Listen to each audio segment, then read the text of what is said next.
اب سوال یہ پیدا ہوتا ہے کہ درود پاک پڑھنے کے ادب و آداب کیا ہیں؟ اب ادب و آداب جو چند موٹے موٹے ہیں وہ آپ نے ذہن میں رکھنے ہیں۔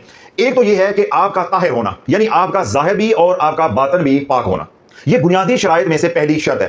یعنی آپ کا ظاہر پاک ہونا، یعنی کپڑوں کا پاک ہونا، جگہ کا پاک ہونا، لباس کا پاک ہونا، بدن کا پاک ہونا، اور باطنی طہارت کیا ہے کہ آپ کا گناہوں سے پاک ہونا، یعنی گناہوں سے توبہ کرنا۔ دوسری بنیادی شرط کیا ہے کہ آپ نے جب بھی درود پاک پڑھنا ہے بیٹھ کر پڑھنا ہے، قبلہ رخ ہو کر پڑھنا ہے، اور ایک مخصوص تعداد آپ نے درود پاک کی پڑھنی ہے۔